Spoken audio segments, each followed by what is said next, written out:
back to my channel. In today's video, we're going to talk about what nobody wants to talk about, which is things that no one tells you about nursing. You may be getting ready to graduate this year, or it's coming closer with every semester, and you're starting to realize that maybe there's some things about nursing that no one's really talking about or you want to know more about. So without making this a long intro, let's get right into it. One of the first things nobody talks about nursing is the flexibility and inflexibility. With nursing, there's so many options. You can work anything from full-time, part-time, PRN. You can work bedside, non-bedside, aesthetics, surgery, clinic, remotely. There's so many options. And even if you work full-time, a lot of times our shifts are 3 12-hour shifts. And even though the 12-hour shifts are killer, if you're someone like me who likes to stack your 3 in a row, you get 4 to 7 days off in a row after that, depending on how the schedule looks. And I've been able to go on many trips because of that without having to take PTO vacations. But with that being said, there is some inflexibility, and this usually has to do with holidays. So if you're a new nurse or getting ready to graduate, unfortunately, you are going to get the bottom picks. So what I mean by that is those of us who worked a little bit longer tend to get top picks of what holidays we want off. They usually will rotate the holidays every year. And because of that, if you're a newer nurse, you're probably gonna have to work the holidays. Most people want off like Christmas, Thanksgiving, and things like that. And when it comes to vacation times, a lot of times senior nurses get the top picks for vacation right in the middle of summer. So because we're healthcare workers, we don't get a break from holidays, but we do usually get holiday pay, which is nice. But at the same time, money can't take the place of family and friends and being with loved ones for the holidays. So that is one thing to keep in mind, is that you are most likely going to have to work holidays. Another thing nobody tells you about nursing is that we wear a lot of hats. We are not just a nurse. We are usually someone to console family members. We can be EVS sometimes. By that I mean we have to clean up, we'll have to wipe down beds, wipe down equipment. We have to clean things. Sometimes we're the nursing assistant because we don't have one on the unit, so we're the ones turning patients, cleaning them up, which is a skill we learn anyways, but when we don't have a CNA, we're having to do double the amount of work. You also wear the hat of an advocate, so if somebody needs a chaplain, you're the one who's going to get the chaplain. If you feel like the doctor may be making a decision but doesn't have the full picture for the patient, you're the one that's supposed to advocate for the patient and speak up and say, hey, I don't think that this is right, and escalate it based off of whatever the condition is. As nurses, we don't just simply read doctor's orders and follow doctor's orders. We get to critically think. We have the ability to have nursing judgment and call things out and advocate, and we have to be there for family members and patients alike, and cleaning things, it's a lot. So it's something to keep in mind. Okay guys, another thing, and listen closely, this is specifically for new nurses who maybe haven't hit the floor yet, and that is, it is easy to get talked into things. What do I mean by this? Well, it's easy sometimes for your manager or your charge nurse to text you and say, hey, will you come in and work this extra shift? Or, hey, we think that you're doing an amazing job, you're excelling really fast, we'd love to make you charge nurse. I think that would be an excellent opportunity for you. And the unfortunate thing is sometimes you're not ready for that, and so you'll get built up and talked up. But if you ultimately are not comfortable with it, you have to speak up for yourself and say no to picking up extra shifts, no to becoming a charge nurse and taking on extra roles and things like that. So it's easy to get talked into doing more than what you actually have time for.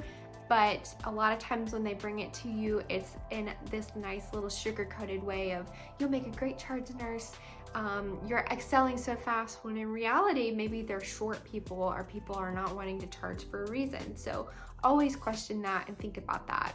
All right, another thing to be careful about is, just like any other workplace, it's not just in the nursing world, and that is to avoid toxic workplaces. You will hate being a nurse if you are in a toxic workplace. So especially if you're bedside, for some reason, I know bedside is not where most people want to stay forever. It is hard, but if you have the right team, it is so much easier when people are helpful and kind and just are there for their teammates. But if you're in an area, whether it's bedside or even in a clinic, like the easiest job ever, if you're with people who are toxic and only complain about their workspace, who talk about others behind their backs, and just are not happy to be there, who aren't helpful, it's gonna suck no matter where you're at. Okay, another thing that they don't teach you in nursing school and people don't talk enough about is you have to be a good communicator as a nurse. I mean, you might be good at skills, you might be very knowledgeable, but if you can't communicate, you are not gonna have a good relationship with your patients. So you have to know how to communicate with them therapeutically and even with family members. You're gonna be seeing people in the worst spots of their life. You're gonna be taking, drug addicts. You might be taking people who have suffered abuse or trauma. You'll be seeing people who maybe have attempted suicide. You're just gonna be meeting people at their lows, and as well as family, and family can be really tight and tense sometimes too. So if you are not effectively communicating and learning how to do that, it's gonna be so much harder. But the thing is, you learn to do it over time. You just have to be willing to get better at it. You have to watch other people who are good, effective communicators and hone on that skill. All right, another tip and thing that we don't talk enough about is that if you were not a CNA before becoming a nurse, it is gonna be a heck of a lot harder when you become a nurse. Nursing school teaches us a lot of valuable knowledge, but we a lot of times get gypped off of the skills, which is why being a CNA first really makes up for the skills part, because you're learning the basic skills, you're learning how to communicate already, you're watching nurses and getting kind of a feel for the environment. Whereas when you're a nursing student, most of us only get one clinical week. We're all fighting over who can give meds and who can do a scale. We only have one professor who can watch us do one Foley at a time, with like 6 people around the bedside just watching because they can't get their hands on it. And it's just nuts. So if you're not a CNA before nursing school or before graduating nursing school, I highly recommend you try finding a job. It's worth it despite having to juggle everything, because the amount of confidence you gain from being a nursing assistant before you become an actual full-fledged nurse is just, it's invaluable. So, all right guys, another thing that we don't talk about and is kind of a hot topic is that as a nurse, you are not going to make bank. You're just not. It does depend on where you work, how frequently you work, and how long you've worked. Some people are able to negotiate their pay. Some people become travelers and make really good money. But for the majority of nurses, you are not going to make this crazy amount of income like most people talk about.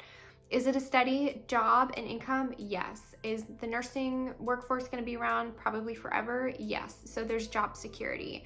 And is it rewarding? Yeah, it can be, depending on what kind of nursing field you work in and what fits for you, and if it's toxic, not toxic. All that to say, you hopefully are not going into nursing because of the money. Are there ways to make more money and use your license? Yes, and there's plenty of people out there who can teach you how to do that much better than I can. There's great resources, but for the most part, you're not going into it for the money. You're going into it for the reward and the job security. All right, guys, the last thing that nobody talks about that I feel very strongly about and that I struggled with is the anxiety and the emotions as a nurse. So first, let's just talk about anxiety really quick. We don't talk about it enough. I feel like we all suffer it, especially in the beginning of our career, and even later on. I worked in the ICU, and there were days that I didn't sleep during the day because I worked night shift. I was constantly worried about my patients at work, how they were doing.